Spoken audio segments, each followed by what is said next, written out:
Welcome, my friends. This is Hector Combo on April 23rd. And on this rainy and cloudy and dreaded day, I'm going to take things personal, but I also am going to show you the information that you need to know and that you probably have not seen in the headlines or in your feed. Let's start with this quote. The urge to save humanity is almost always a false face for the urge to rule it. So that's the important quote that we're starting in.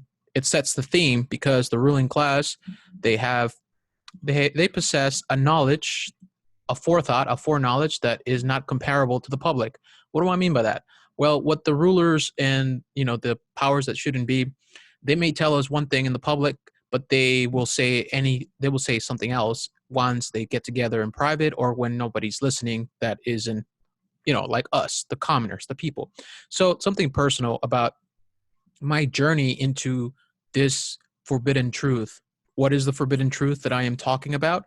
Well, it's the exposition that the coronavirus pandemic, the fatality rate of maybe 0.1%, maybe 0.2, uh, that is causing a lot of hysteria in people and is locking down society. And it's nothing new. The people that are behind the politicians, they planned, the intelligence communities, they envisioned something like this. They predicted and projected different models, and they've talked about it for years in advance, from 2010 even to 2001. There's been always some ongoing virus or invisible enemy that we need to be alarmed about. So in my personal journey towards the truth, I find that it's easier to fool people than to convince them that they have been fooled. And as of recently, I've tried to talk to my friends and family and my loved ones. And what I've noticed, something that is not underscored in our conversation when we're dealing with fear, is that fear is also on the same level as anger. While I am justifiably angry and somehow alarmed at some of my friends who are wannabe dictators, they're coming out of the closet with the authoritarian pension. I get angry with that. And so I started, being provocative and saying certain things on my social media and saying, well, look at me. I'm out in the public, no mask, no gloves, just disregarding the government guidelines. The reason I said that is because I'm a rebel in the sense that I don't really trust the government approved experts. I do the research for myself, and I saw that it was just some overblown statistic used to expedite an agenda. And so, while that is justifiably the truth in my own research, it doesn't justify me being angry and using provocative language to anger other people, because anger and fear are one in the same. They're in the same disguise. So everything is interconnected, and the way we talk about the news, the way we look at the news, and how we react to them will eventually will affect you and the people around you. And so this, tension and stress and this anger that I am dealing with is something that I like to share with you, because I'm an honest person and I'm not perfect. I'm not an expert. I'm just someone trying to really find the truth. And my personal truth is someone that is trying to be better. And ultimately, I'm not a good guy. I'm not the best, but here I am telling you my honesty. And so we need to also reassess our intention in this journey towards a better society, or at the very least, this journey to be a better person. We need to recognize our own position in the conversation and discussion, because previous to these articles, I've talked about the statistics, the models, the flawed, manipulated data, and that didn't really land on people who were already supposing that this is going to be a tragic end of humanity, existential threat. The people who are misinformed with the manipulated statistics, they don't see that. It's a raw emotional connection when they are propagandized by the authoritarians by the use of pathos, the fear-induced language that the experts have used. And they told us that 2 million people were going to die, and then they shrugged their shoulders and said, oh no, we made a mistake. It's, a lot less. Don't worry about it. It's fine.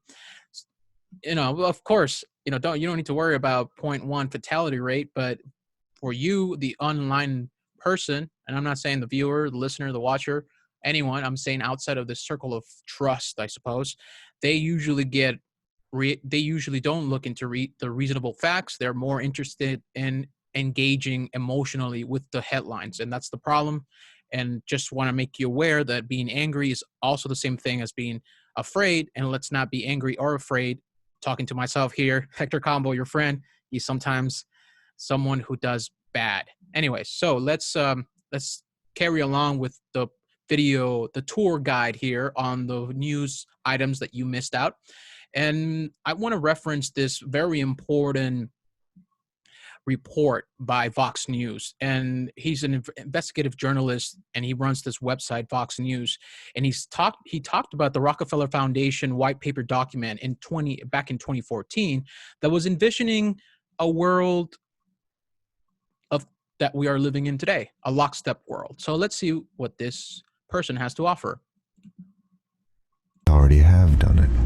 The ruling establishment has a lot of, they will stop at nothing to complete their toolkit of control, right?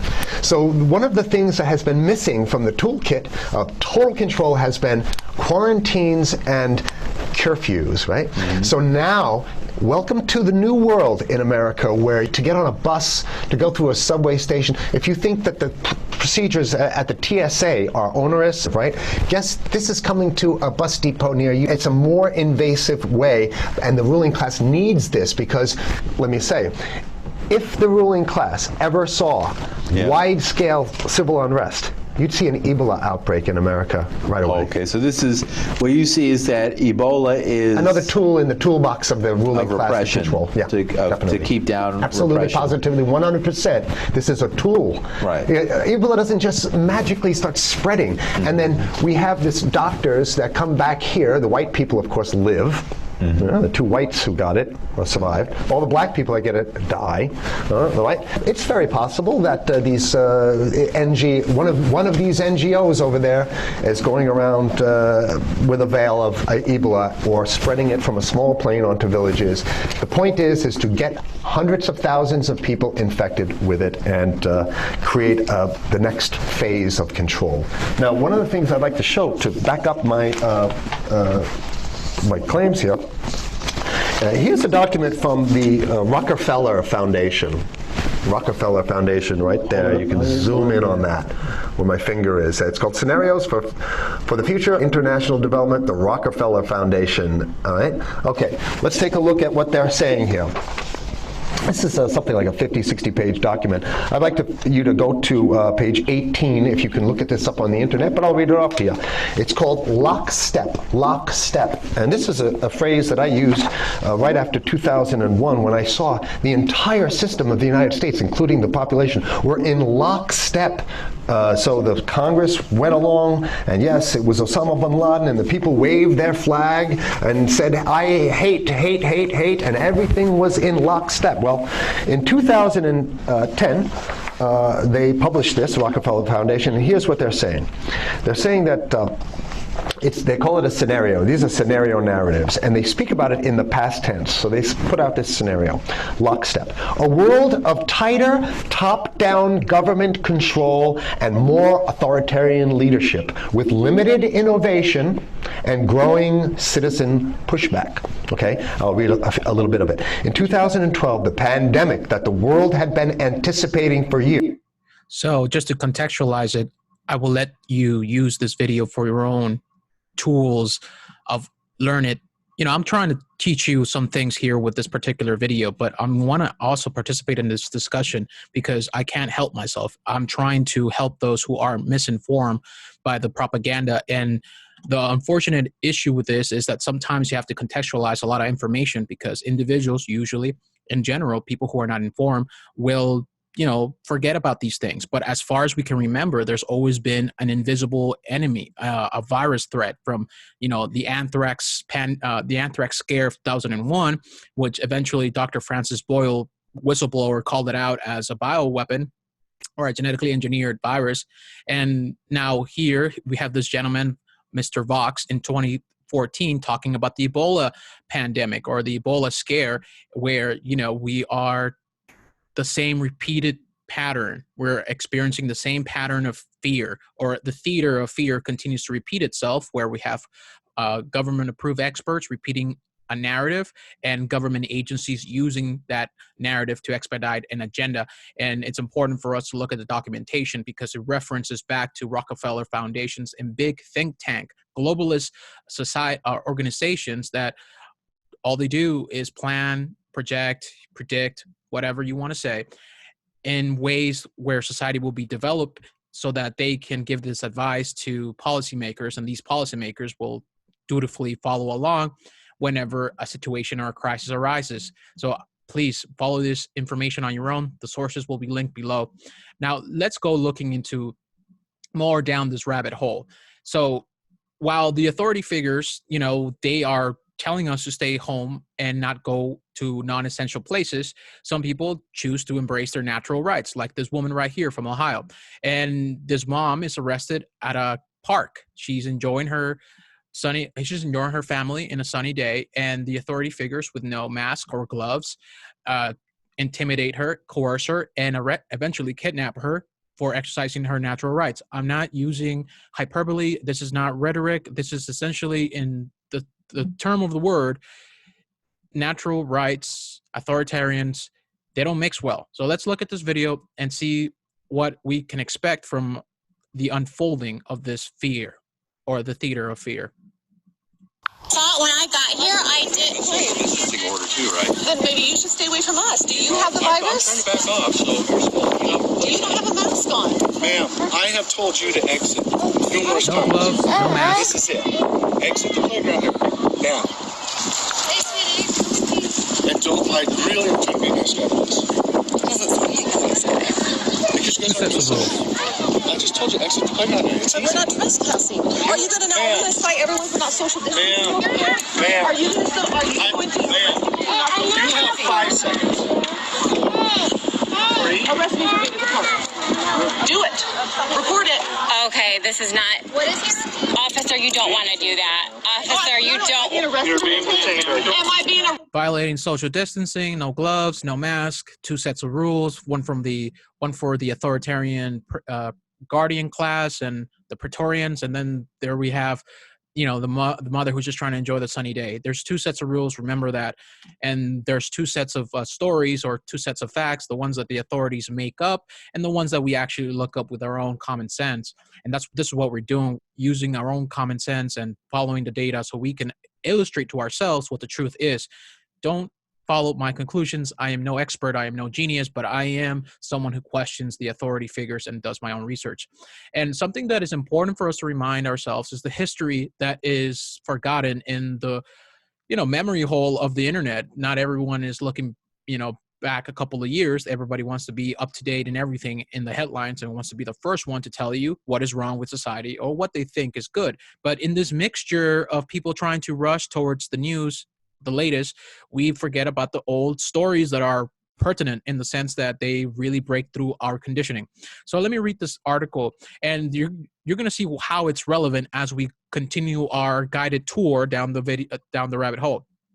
Critics are calling it a 2-tier health system, one for the politically well-connected, and another for the hoi polloi. As Germany launched its mass vaccination program against the H1N1 flu virus on Monday, the government found itself fending off accusations of favoritism because it was offering one vaccine believed to have fewer side effects to civil servants, politicians and soldiers, and others.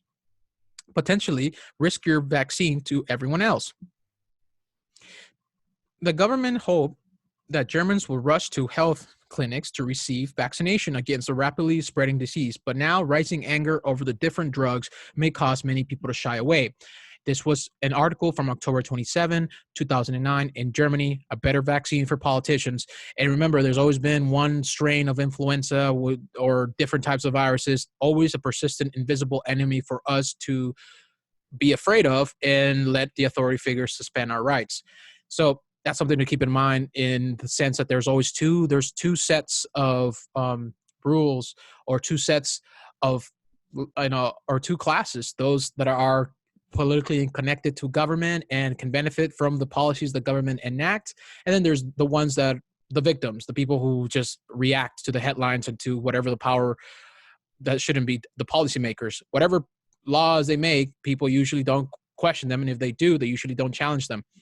But again, I implore you that you need to keep a steadfast, open heart, open mind, and meditate on these things so that you don't get angry like me and hurt yourself and the relationship and your relationships around you. Because the most important part of being alive is maintaining your own inner peace and fruitfully using it to manifest abundance. That's not a vague rhetoric. I'm telling you for sure, this is something that is personal experience I've learned, and it's hard for me to adopt. So I'm just repeating it for you. Okay, so let's look at this article. Washington Post, U.S. intelligence warned Trump in January and February as he dismissed coronavirus threats. And I understand that to some people, this is like the smoking gun that Trump is an evil person and he's actively destroying America on purpose. Look, I don't get caught up in the left versus right dialectic. It's a false paradigm. It doesn't go anywhere. It's one same party under a corporatocracy, and really it's run by the worst. It's a kakistocracy. You know, the shittiest people in the world are running all world's government, the most major governments, right? And we let them run amok because, you know, they represent some psychological dysfunction in us that we project onto these political figures. And yes, Trump is just a person. He's just a president, and presidents don't really matter as much as they used to. They used to really matter before, you know, John F. Kennedy got murdered and there was a central intelligence coup of the country. This is not conspiracy, but it's just my conclusion that I reached with my own research. Again, I implore you to look into these things. But let me read from this article. President Donald Trump ignored reports from U.S. intelligence agencies starting in January that warned of the scale and intensity of the coronavirus outbreak. And if you've seen my previous video where I also went through a lot of the data and information that talked about the framework of oppression. To quote Edward Snowden, a lot of the intelligence communities actively research threats and try to predict and project models that will be accurate to what's going to happen in a couple of years, 5, 10, 20 years down the line. And as you also seen, there's also the big think tank globalist organizations such as the Rockefeller Foundation that talks about these scenarios or these narratives in which its recommendation is the use of more top-down authoritarian controls that are brutal and effective, just like the Chinese model. Again, I'm going to be underlining the Chinese model. Now, there's a reason, again, that the fake left versus right is perpetuated through the media. You know, Democrats are good, Republicans are bad, you know, this and that. But eventually, if you really look, they're both the same, one and the same. Anyways, there's another set to that where America good, China bad. And that's just something that I'm going to cover later on as I go into, not in this particular video, but we're going to cement the data little by little so that we both can reasonably approach the conclusion that, you know, the divide between America and China is artificial at best and superficial. So let's look at how our friendly Republican friends who are in government are using their foreknowledge of research intelligence to dump their stocks. And by that, I mean from North Carolina, our Senator, Mr. Burr. Now, senators accused of insider trading, dumping stocks after coronavirus briefing. Now, that's really the most callous thing you can do, take advantage of, you know, the information that is secretly given to you by intelligence committees and dumping your stocks and pretending that you're part of this country and somehow you're here to help us. And it's just not it's not just this person, Richard Burr, our senator in North Carolina. No, it's someone like this beautiful lady here, Dianne Feinstein, and many other people, Jim Inhofe. And so these politicians, while they might say something in public light and, you know, they might mean what they say or pretend like they do, they usually use their political connections to make profit at the expense of others. And so that's just weird. Okay. Let's just read a little bit of quote, you know, from this article. So, you know, we'll see what they have to say. In a bizarre quirk, we have permitted our politicians to do things that we can't. Prior to 2012, Congress members were not prohibited from insider trading. Senator Richard Burr from North Carolina was a fierce opponent of a bill that ultimately banned this practice. In an interview at the time, Burr said about the potential law, it's ludicrous. He voted against the Stop Trading on Congressional Knowledge Act and said, I mean, it's insane. The Stock Act passed into law 2012. It states that members of Congress, other government employees, congressional staffers, members of the executive branch are not permitted to engage in insider trading gleaned from information ascertained through their jobs. Burr's vehement opposition to the Stock Act is now coming back to haunt him. Burr, the chairman of the Senate Intelligence Committee, sold 33 stocks held by both him and his spouse. The value of the sale is estimated at between $628,033 and $1.7 million.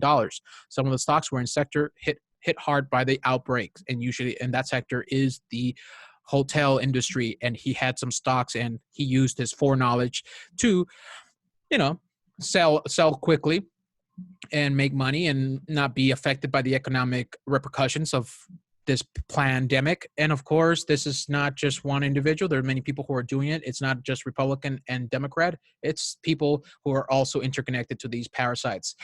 And I know that there's another point here, and I'm losing myself, so I probably will remember this later, but let's continue on. UN chief warns that coronavirus poses a risk to human rights. So now this big globalist organization is essentially echoing what some of us libertarian-minded people have already said a couple of weeks back, that this is going to be a great threat, not the coronavirus will be a great threat to our natural rights, not necessarily to society at large. And so this person, he's someone who some people respect, misinformed. They respect these people because they got suits and they're part of big global organizations. Let's see what he has to say. He warned that with rising ethno-nationalism, populism, authoritarianism, and a pushback against human rights in some countries, the crisis can provide a pretext to adopt repressive measures for purposes unrelated to the pandemic. So that's an important thing for us to remember. And remember, if some guy in a suit with millions of dollars in backing says it, it must be true. Some random YouTuber exposing the information that you need to see, he's just a crazy conspiracy theorist. And like the crazy conspiracy theories that I am, there's so many information that is censored and controlled by the powers that shouldn't be, the authoritarian-minded people who are operating the technocracy at the behest of the politicians and at the behest of the ultra elite, the super class. I want to point your attention to this. Anything that goes against World Health Organization will be removed from YouTube. YouTube CEO Susan Wojcicki, I hope I'm pronouncing that correctly, says the following. Let's listen to what this authoritarian has to say. Talk about that as raising authoritative information. But then we also talk about removing information that is problematic. Of course, anything that is medically unsubstantiated. So people saying like, take vitamin C, take turmeric, like those will cure you. Those are the examples of things that would be a violation of our policy. Anything that would go against World Health Organization recommendations would be a violation of our policy. And so remove is another really important part of our policy. Talk about that as raise. And this dovetails along with the pattern also embraced by YouTube, that is demonetizing, deplatforming individuals who pose alternative perspectives or at least try to challenge the authoritative sources, And so these people are going to decide what the discussion is, what the narrative will be. And, we are here glued to their matrix of control because they're psychologically exploiting our mind. We get glued to the clicks and the likes and the views and all that other stuff, and they exploit that. And there's many researchers who have touched upon that. Now, talking about research, I want you to look into someone who's a very informative person who is an astounding journalist, Whitney Webb. She covers the dirty detail. She goes into the nitty-gritty of what is actually happening, what the people in control of the mechanisms of power actually say. And she talks about this in her very important, I know I say this every often, but this is highly illustrative on what is happening and why all of a sudden this pandemic is expediting so many technocratic measures of control. So this techno-tyranny, how the U.S. national security state is using coronavirus to fulfill an Orwellian vision, by Whitney Webb, posted a day or two ago. Now, the important part that is filled all through this article is that there is a national security commission on artificial intelligence that is chaired by Google, Amazon, different big tech companies, and some of the chairmen of the chair people on this committee, they are interconnected to the deep state, to the technocratic elite, and they have a different agenda of what they think is going to be the solution. And in this presentation, here it is. Came about from a Freedom of Information Act and was released a couple of days ago by Epic. And so this whole presentation, it talks about how China and its use of artificial intelligence will help it dominate the world markets and will lead the world instead of the American empire stewarding the world into a new technocracy. So in this presentation, it talks about the limits, the obstacles, the structural obstacles that are preventing the United States, the American empire from basically adopting and emulating the Chinese model and making it their own and making it better and more dominant and more authoritarian.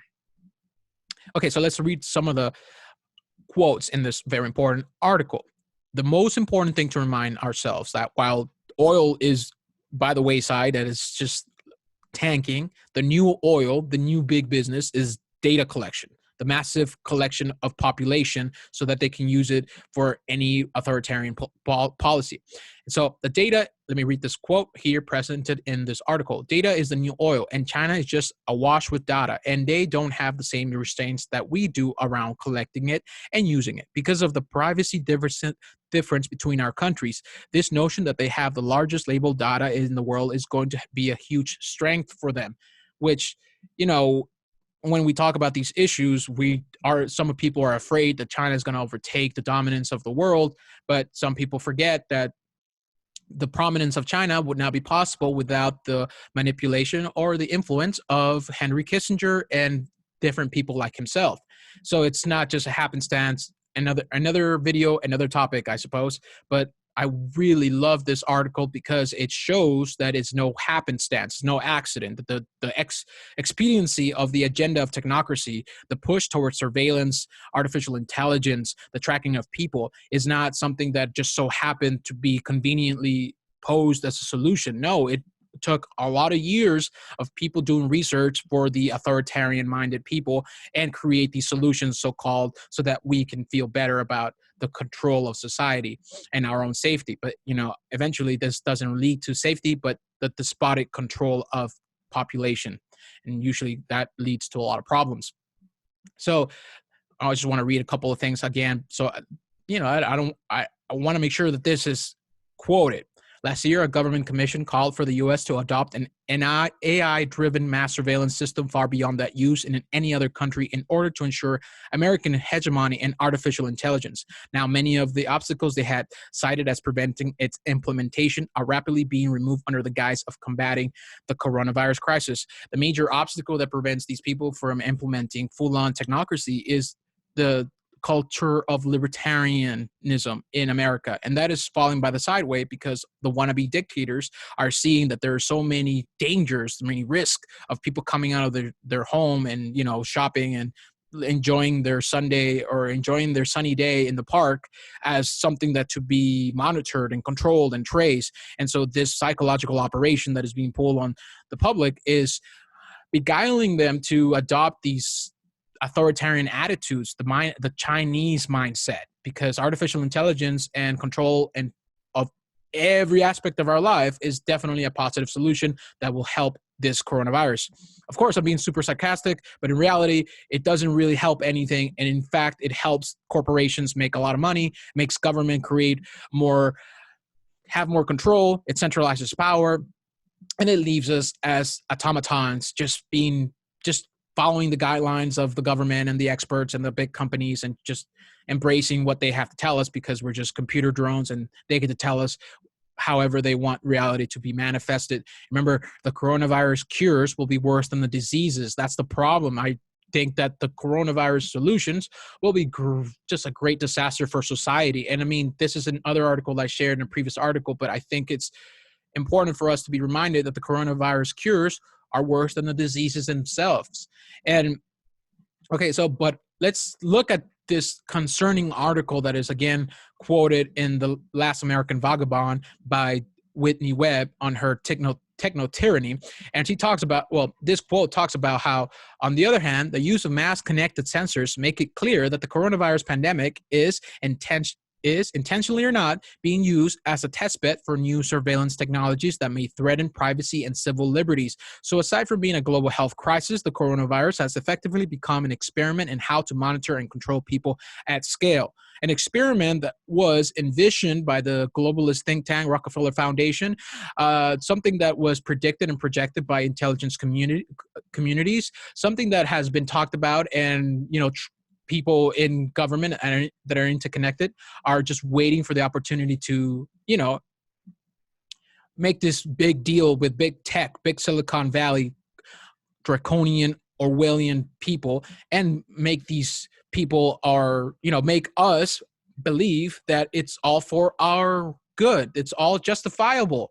Despite its tyranny, it's all justifiable. I'm getting heated, of course, and I don't want to lose the train of thought that I'm going. But while here we can see that it is so convenient to have a drone deliver the pizza to us and we don't have to step outside of our door and we just have food ready to go, really what's beneficial to this coronavirus pandemic, the shutdown of the private economy by the government, is actually helping big companies such as Amazon, freaking Walmart, and all these big corporate established interconnected businesses, and it's damaging small businesses. Once these small businesses fall bankrupt, go into bankruptcy, they're not coming back to the wayside. Now, if these drones are armed with pizza today, look, it's not unreasonable to think that they will be armed with weapons of the state in the future. This is the flu world order, the corona world order, COVID-19 84. That's what the whole agenda is, to bring about a new society that is a technocratic society that is undermined at every way by the technocratic elite. And let us meet the companies poised to build the Kushner-backed coronavirus surveillance system. So if you are you have a relationship with people in positions of power, then you're able to make awesome business deals that will guarantee a lot of money from different sources, but most likely government sources being the main thing. Tax the population so that they can have the technology that we're going to use against them. Some of these, again, companies do a very patient-paying collective medical technologies are all on board to institute a massive database of biometrics that will trace people and give us their solution. So I'm going to read again a quote from here. The three companies behind the leading proposal to build a national coronavirus surveillance system, an initiative spearheaded by Jared Kushner, boasts deep ties to Google intelligence-linked venture capital firms, as well as one of the last year's eerily predicted pandemic simulations. So the simulation 201, the people who were participating in that simulation are also going to be participating on the solution. It's just a coincidence, folks. This is nothing to see here. We're just conspiracy theories. Even though the pattern is literally forming before our eyes and we can see the people who benefit, why they would want to have a pandemic scare, and what is the result of it. Okay, now Trump quietly, again, I'm not someone who is going to go into histrionics and hysterics, orange man bad, but I am one to say that we should question any authority figure, even if they have our support and consent, because it's important to challenge them so that they can stay honest or true to their campaign or agenda or whatever. But, here is Trump quietly nominates mass surveillance advocate to protect your privacy rights.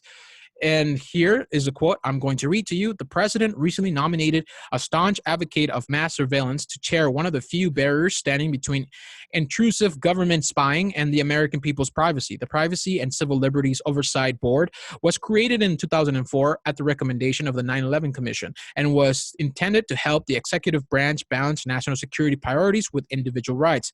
So how's that working out? Right? Okay, so now, again, I've talked about this before in a previous video. Some of the information presented in this video, I have referenced and talked about, and I even gone through the statistical data that is presented by governments to show that is overestimated. And when I first began this video, I told you, like, I've shown this information to some of my friends and family. I talked about it. I've mentioned, hey, you know, some of these people in the public, they're talking about solutions, but they're not necessarily good for the people in general. And the shutting down of the economy will cause long-lasting effect that will eventually cause people to die of starvation, or some really bad stuff is going to happen in people's life. And so that stuff gets thrown by the wayside, and the only real concern is the pandemic. So it's not about a reasonable debate sometimes. Sometimes it's about an emotional engagement to information presented. It's about a perception mind game to some of these hustlers who are out in the media promoting faulty solutions that are going to expedite the centralization of power in the hands of the few. So I've done some of the research for myself. I've done some of the homework. So I find it infuriating, some of the people who are just letting themselves be told that the headlines are truthful, that the corporate media narrative is really serious, and that we need to take serious measures that are authoritarian but are brutal and effective. That's what's so infuriating. And again, you need to reclaim your own inner peace and make sure that you don't foam at the mouth with rage at the people who choose to ignore this information. Let's just present the information, meditate on it, make connections, start the discussion, because the main takeaway, positive message to really bring about with what we're talking is that while some of us are actively participating and debunking the myth of authority and the myth of this coronavirus, you know, that is actually providing results. That is providing good fruit. That's bearing good fruit in that now people are tuning into these alternative discussions, but there are still some people who choose not to. And no matter how much information you present them, how much evidence and other reasonable debates and arguments that you choose to abide and tell them about, they most likely won't hear about it because they're more engaged in their unconscious, raw fear. And so that's one thing we need to eliminate from our heart: fear, false evidence appearing as real. Okay, so COVID-19, immunity passports, stoke grave concerns. And this is something that is being promoted in different circles, especially globalist circles. And let me read this quote. Shortly after emerging from self-isolation after testing positive for COVID-19, the UK Health Secretary Matt Hancock announced in early April that the British government was considering an immunity certificate system to allow those who qualify to get back as much as possible to normal life. Paris Mayor Anne Hidalgo has also given the idea her backing, putting in a list of proposals for returning to business as usual, the City of Lights that she sent to the French government on the other side of the Atlantic. Anthony Fauci, the director of the U.S. National Institute of Allergy and Infectious Disease, told CNN that immunity passports are being discussed in the Trump administration. So in order for us to get back to work, in order for the private sector to be reopened, and for us to earn a good living by doing work and getting paid for it, we need to have an immunity passport. And some of the people who've covered some of these issues, usually they conflate the narrative and talk about a microchip being embedded in people's skin, and that will be used to track and trace. So now we're going to cover that misconception later as we go along, but don't be fooled. Immunity passports is something that they want, the governments are looking into so that they can show you that they've done everything effective. And these solutions, again, people will forget about the coronavirus, but eventually this immunity passports will be used every time. So these laws are going to be hard set once people submit and succumb to the lies, to the false evidence appearing as real. Let's continue here so that we can illustrate what is happening and really look at the truth. Israeli doctors warn Shin surveillance actually hinders efforts to combat coronavirus. So while the experts that are approved by the government get on TV and tell us that lockdowns are effective, remember, so this is all surreptitiously happening in the public discourse. The hustlers in the media are telling us that even though the overestimated models were wrong, and not as much people predicted died, and they had to reduce their fatality models, what they recommended, the advice that they said, stay in place, stay away from the sun, don't stay away from people, that is actually effective. That is actually helping flatten the curve. That's how they're going to flip this narrative and story and tell you that all the recommendations by these government-approved experts are actually helping. But let's look at non-approved government experts. What do they say? Okay, so this is an important quote. Today, we don't need to investigate every patient. We are already in a widespread outbreak. The Shin's bed approach is not collecting the right information. The criteria are not correct, and there is no professional involved. This only causes harm by needlessly sidelining essential people, and everyone is in quarantine in any event. Instead of investing in what is required, investigation teams, lab testing, and protective gear for staff, they're constantly busy with geolocation. And who is this Shin bet surveillance people? The Israeli Association of Public Health Physicians voiced objection on Thursday to effort by the Shin's Bet security service to monitor the movements of Israeli citizens to combat the spread of the coronavirus. So here, some of these people are saying that that is a misguided approach because they are constantly busy with geolocation, but that it necessarily is not effective in controlling the spread of this supposed epidemic. So instead of, investing in lab testing, protective gear for staff, investigation teams, and all this other stuff, the people behind the security apparatus in Israel are busying themselves with geolocating people who are supposedly infected. And so that's the line that we're supposed to adopt. That's the story that we're supposed to unquestionably go along with. Oh, yeah, the surveillance state grid, the government and medical professionals surveilling my data and all information wherever I go. Now that's the solution. Definitely. Even though that it doesn't prevent anything, it just gives them your geolocation and it gives them excuse to censor your daily activity. Okay, so here's another technocracy news and trends. Sick. France calls on Apple and Google to ditch privacy protection. So now, not only do they have privacy technology ready to go and big businesses are ready to make a profit, not by free market activity. This is not a free market activity. No, they're married by government. They're married into government. They have relationships in government. And that's how they make the big bucks. It's not because they're super geniuses. No, they adopt these draconian laws at the expense of other people. They themselves don't submit themselves to the same guidelines or the same rules that the people, we need to embrace. Remember, two sets of rules. One for us, the hoi polloi, and the other one's for the politically elite, the ruling class. Okay, let's read this. Governments of the world are spreading the net of total surveillance to track every human plus everything they do. This is a fulfillment of original technocracy requirements from the 1930s. France is perfectly clear. It wants all personal data. On an article that I wrote some time ago, it dovetails some of the desire in the technocratic elite, such as Zbigniew Brzezinski.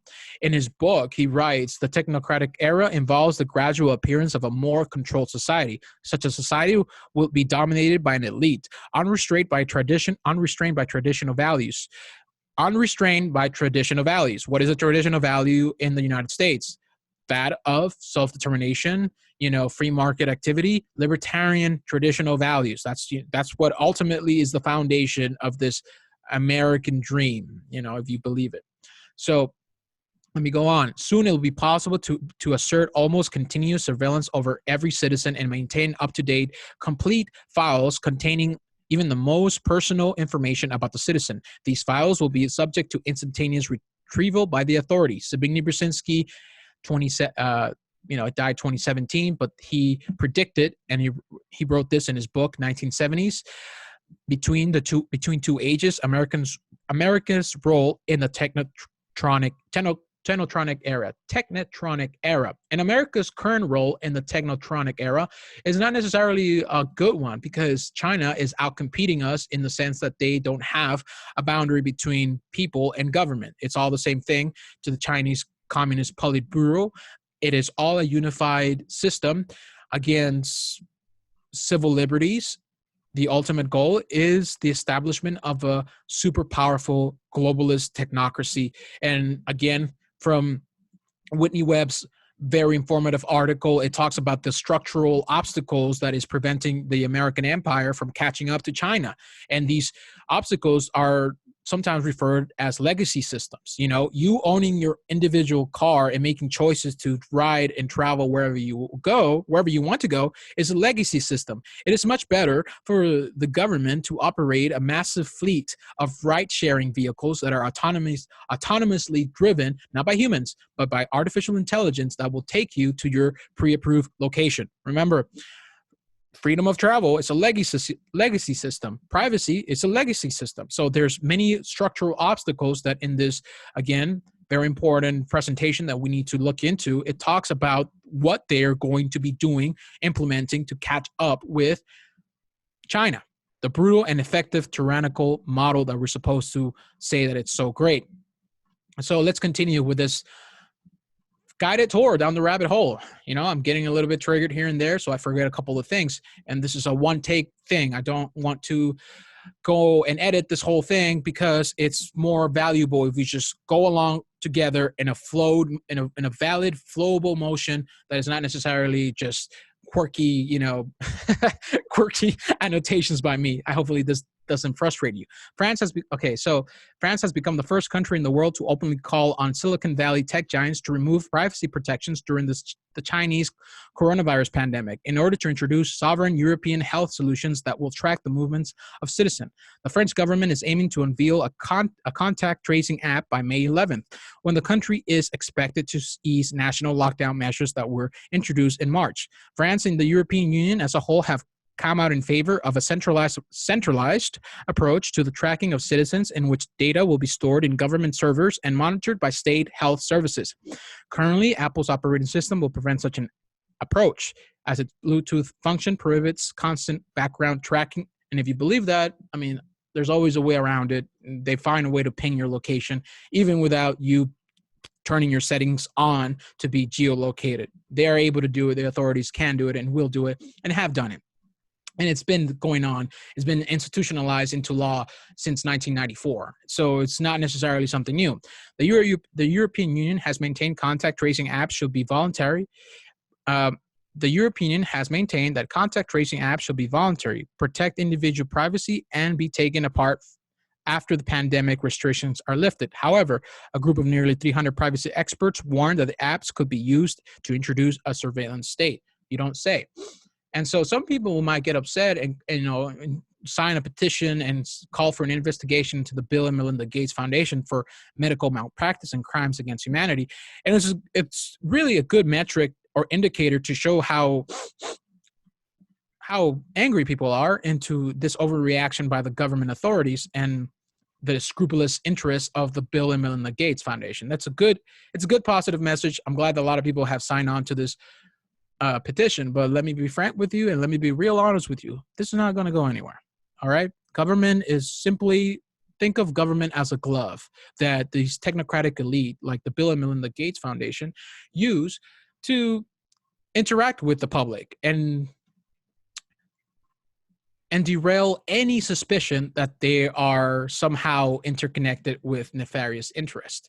It's government by the people, of the people, after all. You know, Bill and Melinda Gates Foundation, they're just trying to help. And, you know, we shouldn't question people like that because the media will never lie to us, right? CNN will never post false information and make it seem like it's real and true and authentic. Why would they want to do that? That's, again, a rhetorical question. We both know that there's a reason why these corporate interests buy media organizations and use corporate-approved reportage to tell us what reality is about so that they can exploit our perception of it and make a lot of money and centralize control. And it's not only about the profit motive. It's not only about the profit motive. Bill Gates has massive amount of money. So it's not necessarily just about profit. There's something much more euphoric. There's something much more alluring than profit itself. And that is the control, power of society, power over individuals, power over world trends, control. That's an aphrodisiac for some people. Okay, 2 weeks later, most small businesses still haven't gotten their bailout money. So because of the length of this video, I was unable to insert the scam that is happening with the small business loans. A lot of the people that are calling to the small business loans and are trying to get their loans haven't been able to. But the people who are scamming the system or have found ways to scam the system, they have gotten their way to make that money work for them. But the people who are struggling and are actually honest and trying to get a help from the government, a bailout from the government, they're not going to get anything. They're going to get crumbs. You know, whatever falls from the table is what we're deserving, according to the people who run the government, the real people that run the government, not just the people we see in public light. Okay, about 40% of NFIB members surveyed reported applying for an IEDL loan from the SBA, but only 1% reported receiving proceeds as of April 17. Of those who applied for IEDL loans, 77% also requested emergency advance of as much as $10,000 that doesn't have to be repaid, but only 10% had received money. A new survey reveals that most small businesses have applied for coronavirus relief, yet to see a penny of it, while their businesses die on the vine due to the global pandemic. According to the National Federation of Independent Businesses, only around 20% of small businesses which applied for relief under the Paycheck and Protection Program had funds deposited in their account as of April 17. A similarly small percentage of those who applied for funds under the Economic Injury Disaster Loan Initiative virus aid programs have seen funds. According to Bloomberg, very little people have actually received that money that was promised by the government for small businesses. Small businesses were prepared and ready to apply for these programs, the only financial support option for most, and it is very frustrating that the majority of these true small businesses haven't received their loans yet. But if you continue this trail of thought, you will see that there's big companies, big corporations who have gotten their big money from this government bailout program that is supposed to be for the people. Here's one thing to remember: whatever government program, whatever policy is embraced by the government, eventually there are unintended consequences, and it creates this artificial sense or artificial supply that makes people believe that it's an infinite supply, and it's not. It's not an infinite supply. The government just can't print money endlessly and bail out everyone. Bailing out corporations, bailing out big businesses, banks, and bailing out small businesses also doesn't necessarily speak of free market. And if you do believe in these policies, they usually result in these very same consequences. So this is not an accident. This is nothing new. It's something that happens, okay? And it will continue to happen because once you open up the honeypot of money, of free money, everyone wants their slice, but the bigger players in the economy will get a bigger slice because they are interconnected with government. Again, to repeat what I'm saying, let's look at this CBS News article. UN Food Agency chief: world could see famines of biblical proportions within months. Okay, so what is he saying? In a worst case scenario, we could be looking at famine in about 36 countries. And in fact, in 10 of these countries, we already have more than 1 million people per country who are on the verge of starvation. He said there's a real danger that more people could potentially die from the economic impact of COVID-19 than from the virus itself. So again, while we're discussing these things on social media, some of us are told that we don't care about people and that we're being callous because we're not voluntarily locking ourselves and spreading misinformation like everybody else. So remember, the burden of guilt is put on us in the discussion. So it causes someone like myself to be angry and whether it's justifiable or not, and lash out at my relationships, which will cause a lot of setbacks for my personal development. But let's be real and let's be serious about this. Let's use our sympathy. People will die, but they will die. More people will die from the economic consequences of this private lockdown of the economy by government, okay? It's not every business is closing down. No, the major big corporations that are interconnected with government get to operate, they get to make their money, and they get to give us the solutions as well. Meanwhile, the small businesses are unable to secure a loan, and they're shutting down and going bankrupt, and the consequences of the economy being shut down will affect people in the whole world, and millions of people may or may not die. Thousands may or may not die, but people will die because of these economic solutions that are not going anywhere. I'm not trying to feed your heart with fear, but I am trying to alarm you in the sense that the supply chains will collapse because of government actions. Supply chains have to keep moving if we are going to overcome this pandemic and get food from where it is produced to where it is needed. A lot of food is being wasted because restaurants are closed down. Many things are going to be missed, and not necessarily just the economy, but people who had invested interest to pursue their own business and become better for themselves and their family and friends. That real thing, that real value of people promoting their own business and cooperating in the free market, that can't just restart whenever the authoritarians want it to be. It takes time. So the supply chains take time for it to be completely secure, consolidated, and effectively delivering your goods around the world. And this shutdown of the economy worldwide is going to cause a lot of ramifications, and it's something serious for us to talk about. And I am kind of tired of people who question or who say that because we libertarian-minded individuals challenge the authoritarians, that we are putting people in danger, that we're the ones putting people at risk, that we are the ones that are choosing the society of collapse. No, we're not the ones, and I'm going to say this clearly without hate, but with passion in my mind and with love in my heart. I'm going to tell you this. We are not responsible for these deaths. The shutdown of the economy will hurt a lot of people. The pandemic is an overestimated narrative. Yes, thousands of people have died, but it is a comparable threat to the 2017, 2018 influenza or influenza pandemic. I'm just getting all wired and gyred here because even if I were to pose these factoids, these details, people don't listen to that. They want something that emotionally engages to them. And I'm telling you, if you don't see the truth in here, you need to reconsider and examine your heart. Enough of my passionate speech. Let's continue on with what we are discovering here in the rabbit hole. We've covered this, but I want to make sure that you understand that people embracing their natural rights is nothing wrong, and authoritarian people who arrest these individuals who are outside without wearing any mask or gloves are they themselves hypocrites? And if they really believe in what they're saying, they're putting people in danger. Okay, so I'm sorry for this. If this is not hitting with you and you think I'm just being overly emotional, it relates to a personal circumstance in my life, and that's why I take it very serious, because everything's interconnected. We don't exist alone in an island, and so our families, friends, and our loved ones live in this society, and this society is being turned upside down. But we've seen this show before, and this tragedy continues in its frequency, and people fall for the same scam. So let's look at a CBS 60 Minutes report on the swine flu pandemic. The flu season is upon us. Which type will we worry about this year? And what kind of shots will we be told to take? Remember the swine flu scare of 1976? That was the year the U.S. government told us all that swine flu could turn out to be a killer that could spread across the nation.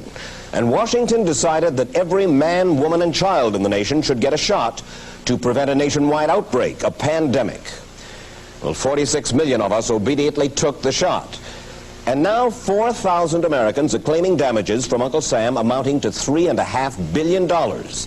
Because of what happened when they took that shot. By far the greatest number of the claims, 2/3 of them, are for neurological damage or even death, allegedly triggered by the flu shot. We pick up the story back in 1976 when the threat posed by the swine flu virus seemed very real indeed. I'll leave this documentary posted below. All the information will be there so you can see it. There's simply not enough time to see this documentary in its entirety in this one video. But let me remind you as well that I'm trying to leave you a positive message, even though I am somewhat, fatigued by rage and tension and stress due to my justifiable anger. The positive message to remember here that the active participation of individuals in the discussion of where society is going will actually help a lot, and it's not bringing about fear and doom and gloom, but it will help people reconsider different alternatives, maybe discover something that they haven't considered before. It will really help for everyone to be involved and actively participating in research. Do your own homework, look it up, and see, what do you think? What does your intuition tell you? Why are all these big globalist think tanks predicting and projecting these lockstep scenarios?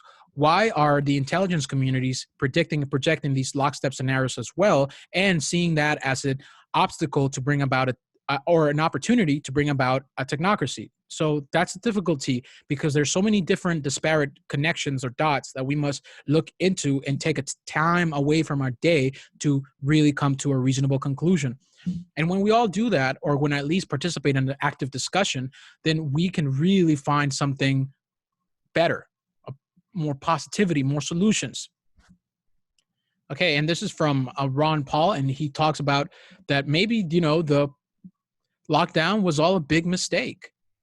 And he talks about the differences in the states that were under lockdown and those that weren't. And really, there is no difference between these states that are on lockdown and those that are not on lockdown. So if the lockdown was so effective, and us suspending our natural rights is so effective, then why are the numbers not representing that?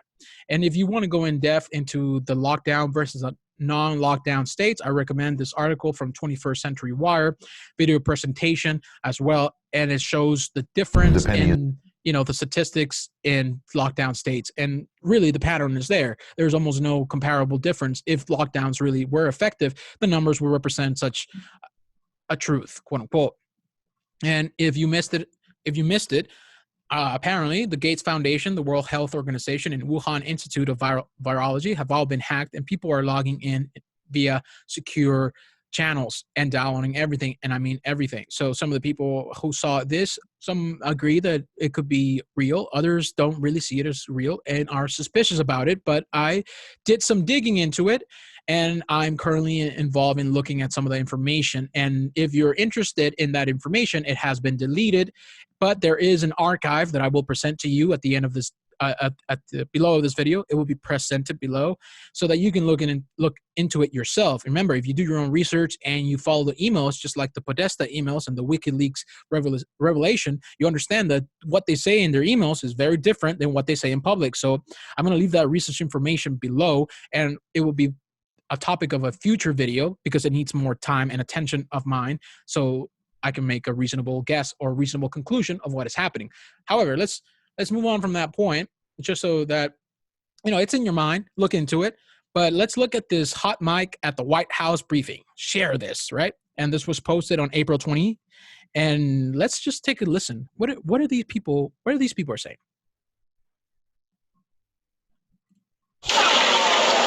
All right, man. What do you know, man? You can take out the mask, Doug. The case fatality rate's like 0.1 to 0.3 according to USC. Is it really? That's reassuring. USC. Everybody here's been vaccinated anyway. USC and LA County Public Health came up with a study. They found that there's 7,000 cases in California, but they really believe that there are anywhere from 221,000 to 442,000 people who were infected. Really? Yeah. So that makes it 0.1 to 0.3. Does a study to give out with? Yeah, just give it to them. So it suggests that the case fatality risk is 10. Wow. Put your right line with the food. Yeah, exactly. That's what it is. So it was a hoax. I don't think it was a hoax. Well, they don't think it's a hoax, but at least they're realizing, some people who are operating in the theater of politics, that the numbers are wrong. And I'm not going to implore you to believe it as a hoax, but just think about it, look into this, and look into the studies that he mentions to find out what you think. What's your conclusion? And it's funny, while Americans are losing their jobs and can't afford food, we have this lovely lady telling us to just mail order ice cream. This person here trying to be nice, who uses her knowledge of insider trading in Congress for her advantage. That's how this woman became a multimillionaire. She became a wealthy person by sucking on the teat of government. And that's something that is part of her history, and it's part of every other politician's history who are participating in the mechanisms of power.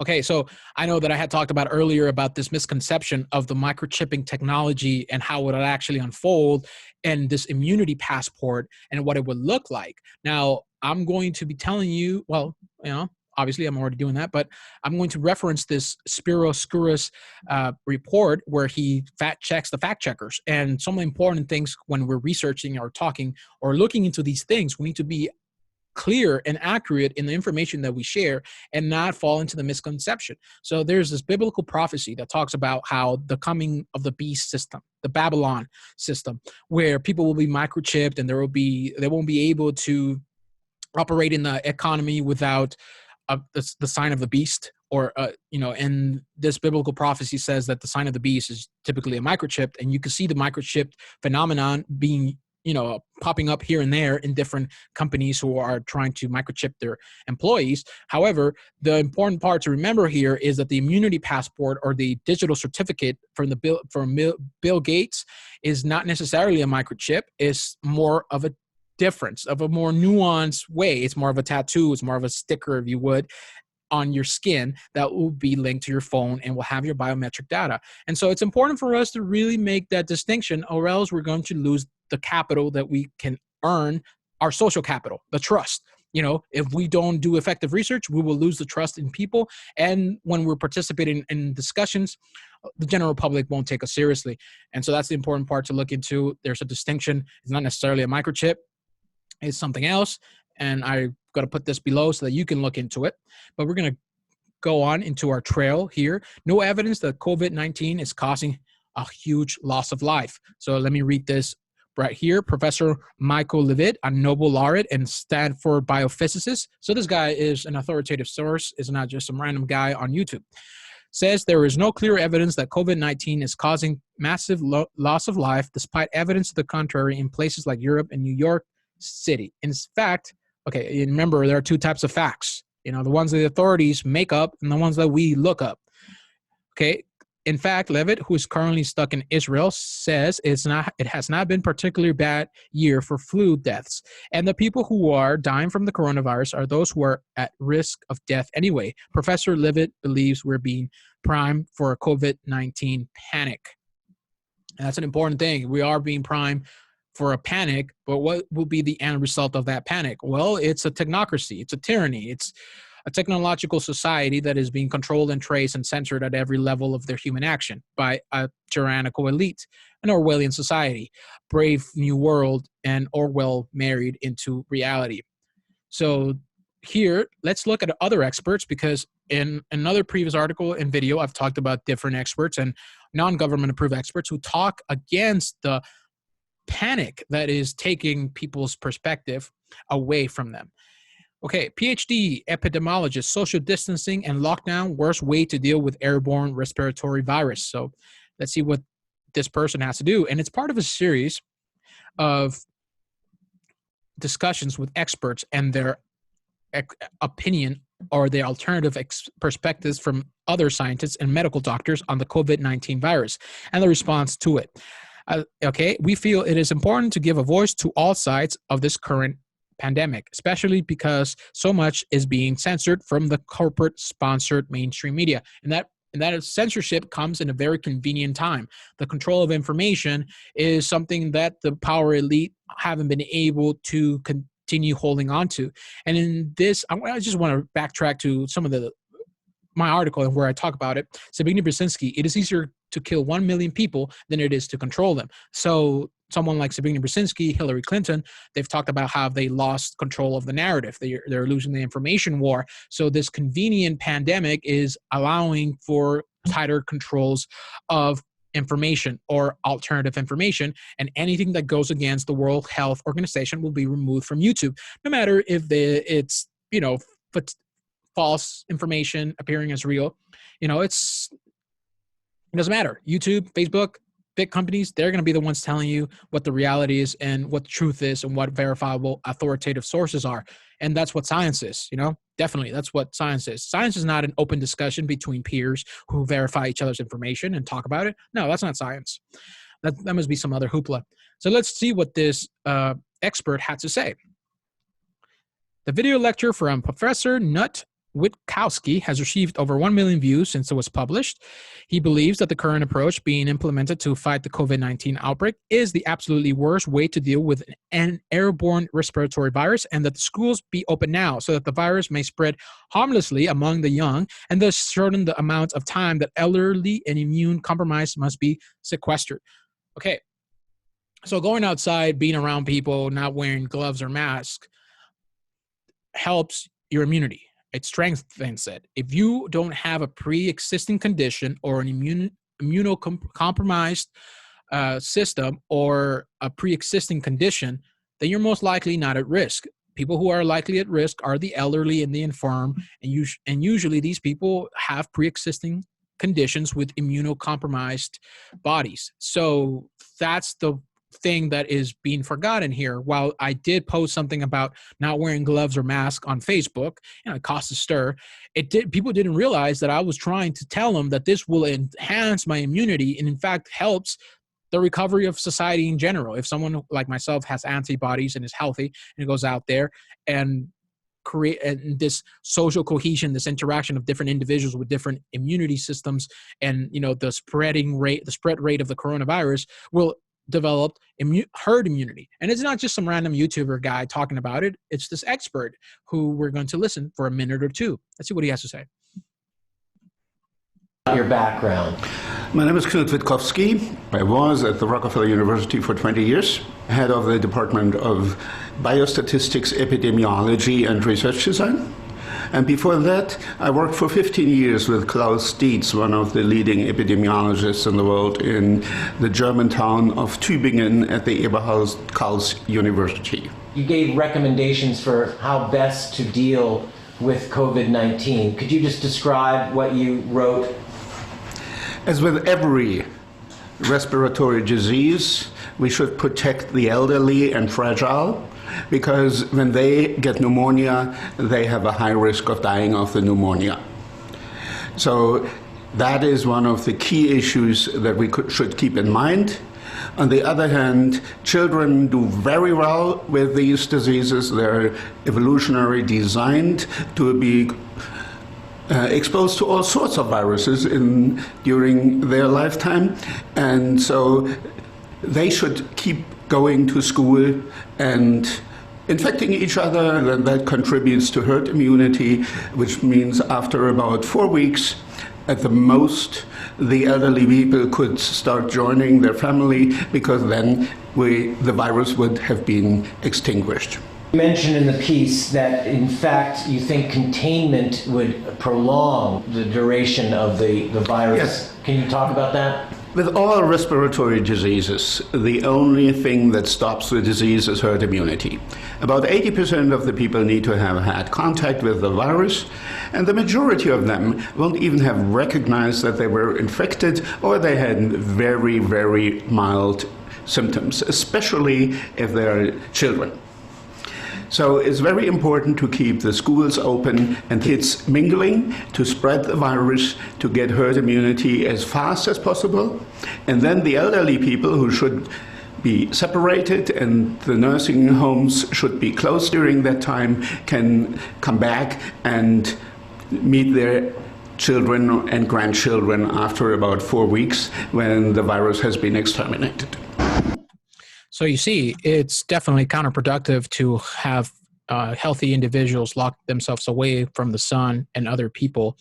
They need the vitamin D. They need to mingle with other individuals so that if this were really deadly and we're really serious about this, then we should allow healthy individuals to mingle and develop a herd immunity. And so this is what the expert is saying, that is the elderly and the fragile should be taking precautions, and it is not a good idea to lock society to take care of this virus, because it will actually make it worse and it will make it last longer. So that's one thing that we need to also underline in our discussion, is that the lockdown of our society recommended by the Rockefeller Foundation and exploited by the intelligence communities and the big business, big tech, well, their recommendation only helps them. It doesn't necessarily help us in the long term. They may tell us in the short term, because they're hustlers, that they're they're helping us. They're here to help us. And some of these studies, that they promote are usually they're faulty. Okay.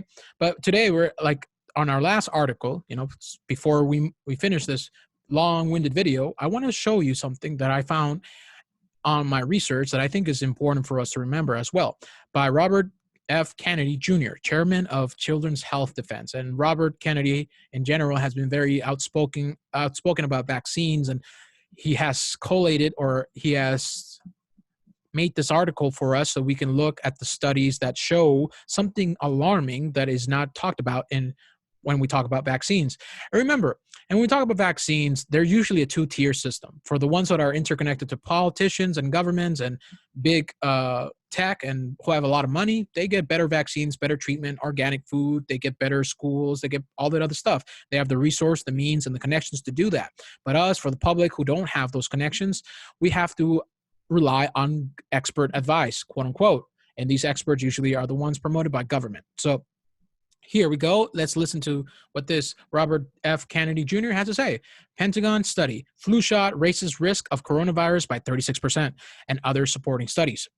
On March 12, 2020, Anderson Cooper and Dr. Sanjay Gupta held a global town hall called Corona Facts and Fears. During the discussion, Anderson said to the viewing audience, and again, if you are concerned about the coronavirus and you haven't gotten a flu shot, you should get a flu shot. In searching the literature, the only study that we have been able to find assessing flu shots and coronavirus is a 2020 U.S. Pentagon study that found that flu shot increases the risk from coronavirus by 36%. Receiving influenza vaccinations may increase the risk of other respiratory viruses. A phenomenon known as virus interference, vaccine-derived virus interference, was significantly associated with coronavirus. Here are the findings. Flu vaccines increase risk of coronavirus by 36%. Examining non-influenza viruses, specifically the odds of coronavirus in vaccinated individuals, were significantly higher when compared to unvaccinated individuals, with an odd ratio association between an exposure and an outcome of 1.36. In other words, the vaccinated were 36 more likely to get the coronavirus.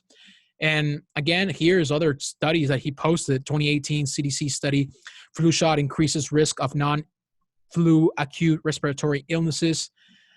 2011 Australian study, flu shot double risk of non-influenza viral infections and increased flu risk by 73%. Okay, so there's more information for us to look into. Vaccines promoted by corporate approved vaccines typically don't end up well for the general public. That doesn't mean that the science behind the vaccination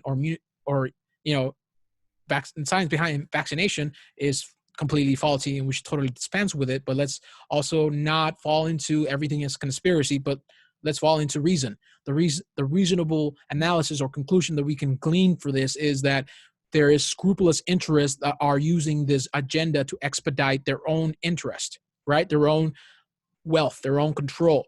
And while some of the solutions promoted in the public light may seem reasonable and good and just and scientific, there's not the data to back it up. And so when the authority figures make a lie up, it's up to us to debunk it and dispel the myth so that we can prevent others from getting hurt from that faulty information.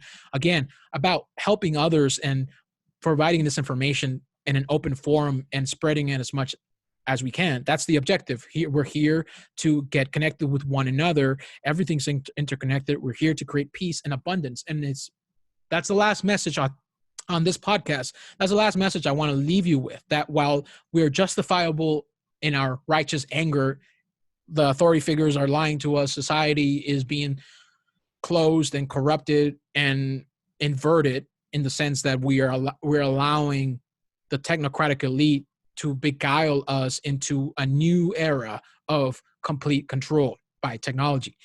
I know we're facing some real tragedies, some real threats, but it's important for us to remain peaceful in both our mind, our heart, and our actions.